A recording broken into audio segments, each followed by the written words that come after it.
Assalamualaikum warahmatullahi wabarakatuh. Perkenalkan, nama saya Rian Suikno dari Sistem Informasi Universitas Cyber Asia. Saat ini saya akan mempresentasikan laporan penelitian analisa dan visualisasi data pada dataset diabetes.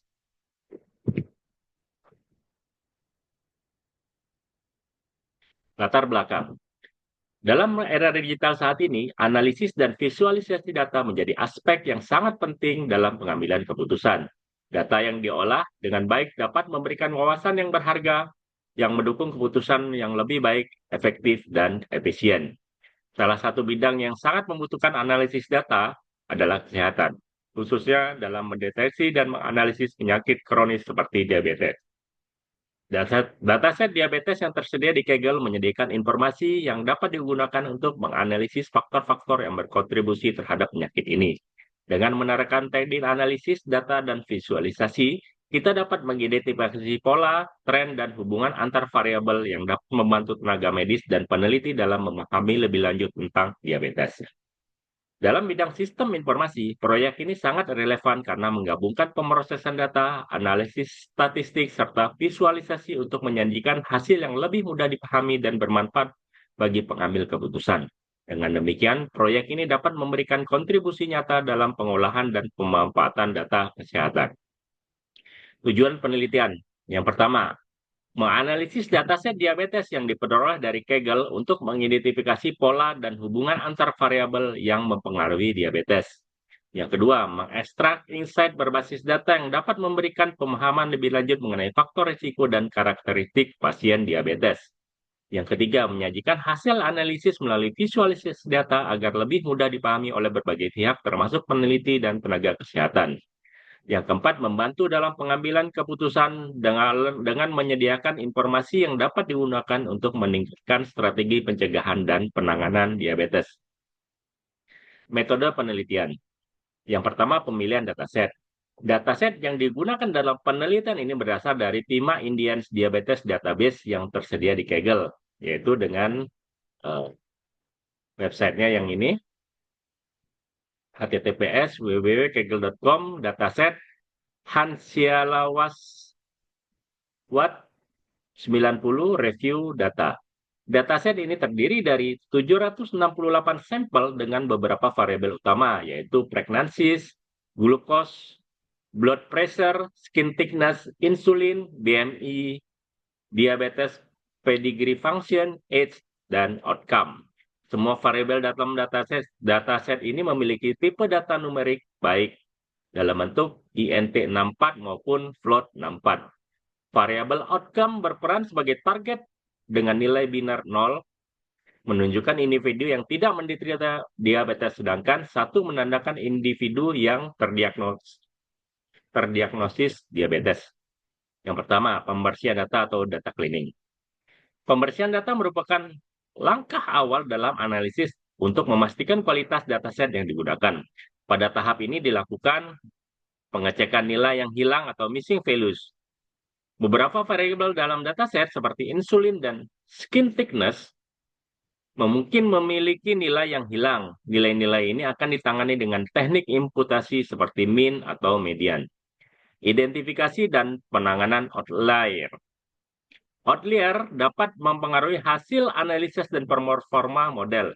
Metode seperti IQR atau interquartile range atau Z-score digunakan untuk mendeteksi outlier. Normalisasi dan standarisasi.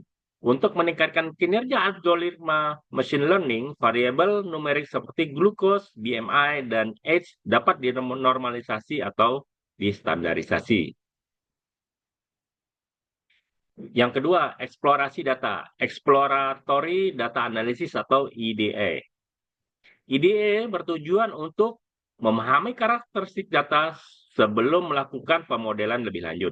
Langkah-langkah yang dilakukan dalam EDA meliputi distribusi data, yaitu analisis distribusi terhadap variabel menggunakan histogram dan box plot. Kemudian korelasi antar variabel menggunakan heat map untuk melihat hubungan antara variabel prediktor dan variabel target atau outcome-nya.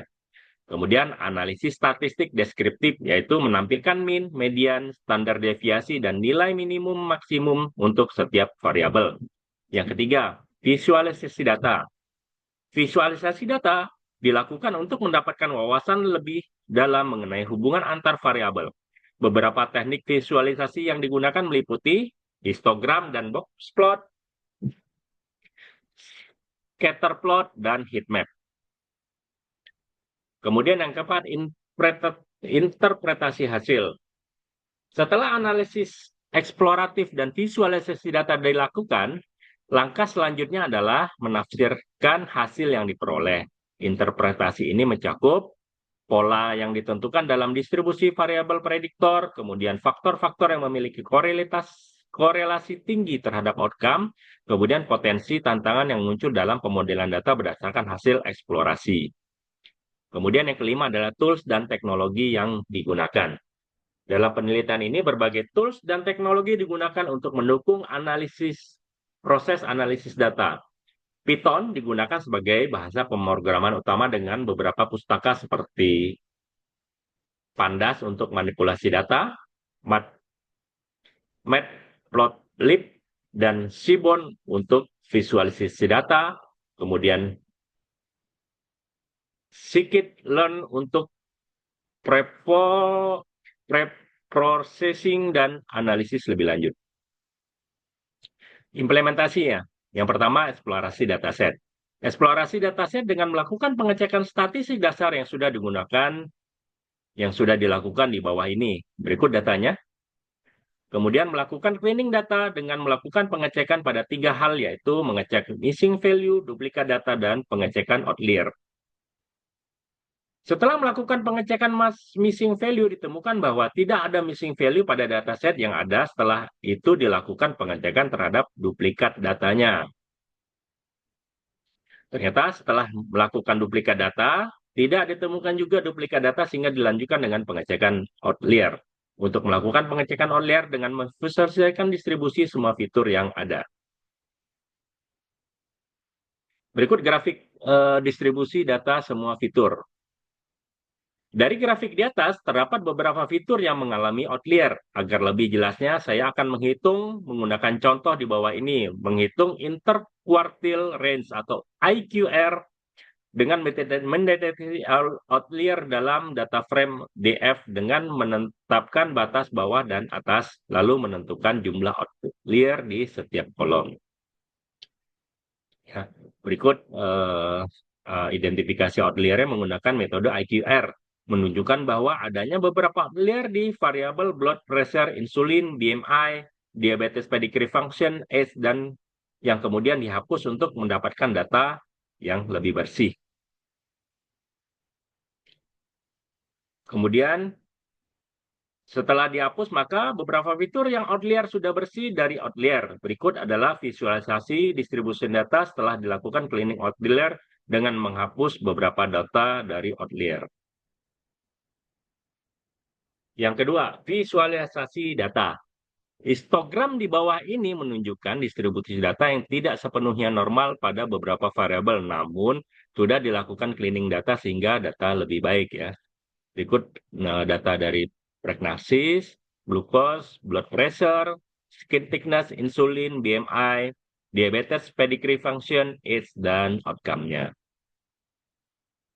Dari eksperimen ini menampilkan juga analisis korelasi menggunakan heat map agar terlihat korelasi antar figur dengan jelas ya. Berikut correlation matrix-nya dan nilai-nilainya. Berdasarkan heat map di atas ditemukan glucose versus outcome yaitu 0,49. Ini data ini ya.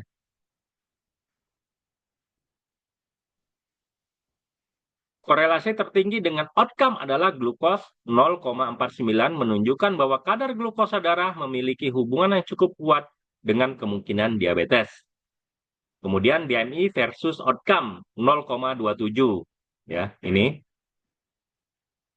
datanya. .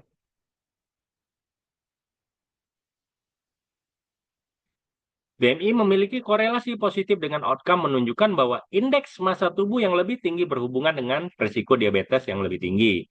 Kemudian age versus outcome 0,26. Usia juga memiliki korelasi positif dengan outcome yang berarti semakin tua seseorang semakin tinggi kemungkinan mengalami diabetes. Kesimpulan dan rekomendasi. Kesimpulan dari analisa data. Kadar glukosa, BMI, dan usia merupakan indikator penting dalam menentukan risiko diabetes.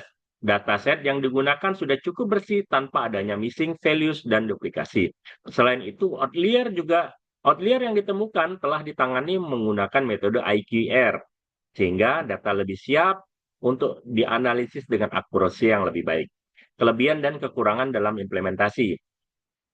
Dalam implementasi analisis ini terdapat beberapa kelebihan dan kekurangan. Kelebihannya, dataset yang digunakan cukup representatif dengan 768 sampel sehingga hasil analisis memiliki relevansi yang lebih baik.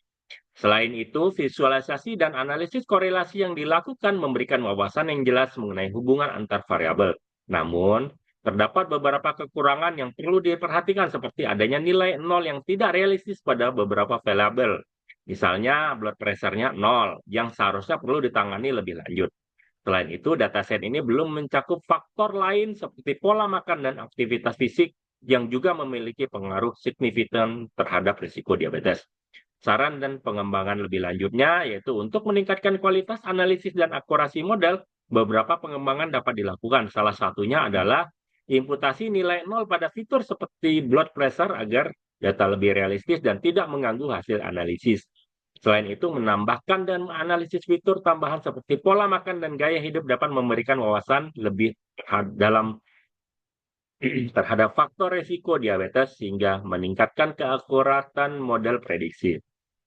Langkah berikutnya adalah menerapkan model machine learning berdasarkan fitur yang telah dianalisis sehingga dapat memberikan prediksi yang lebih optimal dan bermanfaat dalam deteksi dini diabetes. Oke, cukup sekian dari saya. Terima kasih. Lebih dan kurangnya mohon maaf. Wassalamualaikum warahmatullahi wabarakatuh.